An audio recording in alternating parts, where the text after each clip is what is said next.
नमस्कार मैत्रिणींनो, मी संगीता कांबळे, अंगणवाडी कर्मचारी संघटनेची महाराष्ट्र राज्याची महासचिव. आपल्याला 2 मोर्चे जे झाले या डिसेंबरमध्ये, एक 8 डिसेंबरला झाला आणि एक 13 डिसेंबरला अधिवेशनावर झाला. त्या मोर्चेमध्ये काय चर्चा झाली त्याबद्दल आपल्याला खरी माहिती मिळावी यासाठी हा व्हिडिओ बनवून एक छोटासा प्रयत्न करते तुम्हाला सांगण्याचा. आपण शेवटपर्यंत ऐकावं अशी मी आपल्याला विनंती करते. मैत्रिणींनो, 8 तारखेला जो मोर्चा झाला आणि 13 तारखेला मोर्चाला मागणी सेम होत्या. पहिली मागणी होती की प्रोत्साहन भत्ता जो आहे तो आपल्या मानधनामध्ये कन्वर्ट करा. आणि बाकीच्या 2 मागण्या महत्त्वाच्या होत्या, ते पेन्शन आणि ग्रॅज्युएटी. आयुक्त कार्यालयावर मोर्चा काढला, त्यावेळेला आयुक्त भेटले नाहीत.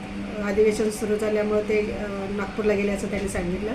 पण उपायुक्त भेटल्या. त्यांनी सांगितलं की तुमच्या ज्या मागण्या आहेत त्याच्यावर सविस्तर चर्चा करण्यासाठी आयुक्तांची वेळ घेऊन पुढच्या आठवड्यात तुमची मीटिंग लावू आणि तुमचे प्रश्न सोडवण्यासाठी प्रयत्न करू. त्यानंतर 13 तारखेला जो मोर्चा झाला तो जोरदार मोर्चा झाला. विदर्भातील आणि मराठवाड्यातील सगळ्या जिल्ह्यांनी मोठी ताकद लावली होती. अनेक जिल्ह्यातून महिला गाड्या करून आल्या होत्या. 15-15, 20-20 गाड्या आल्या होत्या. खूप थंडी होती. नागपूरला कडाक्याच्या थंडीतसुद्धा महिला 2-2 दिवसाचा प्रवास करून इकडून तिकडून सगळ्या जिल्ह्यातून आल्या होत्या. शुक्रवार तलाव ते विधान भवन असा रॅली काढली आणि मग रॅलीचं रूपांतर मोर्चामध्ये झालं. या मोर्चामध्ये शिष्टमंडळाला पाचारण केलं. सुरुवातीला सांगितलं की तुम्हाला सचिव भेटतील आणि तुमचे प्रश्न मार्गी लागतील. आम्ही सांगितलं की आम्हाला सचिवाशी भेट नाही, कारण आम्हाला निर्णय घ्यायचा ज्यांना अधिकार आहे, ज्या मंत्री आहेत त्यांचीच आम्हाला भेट पाहिजे. कारण प्रोत्साहन भत्ता हा 70% महिलांना मिळालेला नाही असे पूर्ण महाराष्ट्रातून महिलांची तक्रार आहे सेविका मदतीची.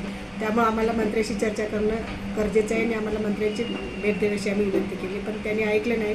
त्यामुळं मोर्चा अग्रेसिव्ह झाला आणि मग जोरदार निदर्शनं सुरू केली. घोषणाबाजी जोरदार सुरू केल्यावर पोलिसांची धावपळ झाली आणि पोलिसांनी ताबडतोब आदित्यताईशी बोलून आदित्यताईंची भेट घडवून आणली. आदित्यताईंची भेट जेव्हा झाली तेव्हा सेविका मदतीच्या वतीनं तीन सेविका शिष्टमंडळामध्ये गेल्या आणि त्यांनी चर्चा केली. त्याबरोबर इतर अधिकारी तिथे होते मीटिंगमध्ये.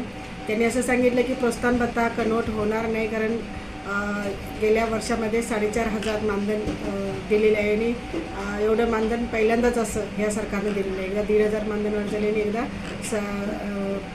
एकदा बाकीची 3,000 मानधन वाढ झालेली आहे. आणि त्यामुळं प्रोत्साहन भत्ता दिला जाईल, पण प्रत्येकाला प्रोत्साहन भत्ता कसा मिळेल यासाठी आम्ही प्रयत्न करू. ज्याला आलेलं नाही काम करूनही त्यांनी लिस्ट CDPOला द्यावी आणि CDPOनी आमच्याकडे ते पाठवले की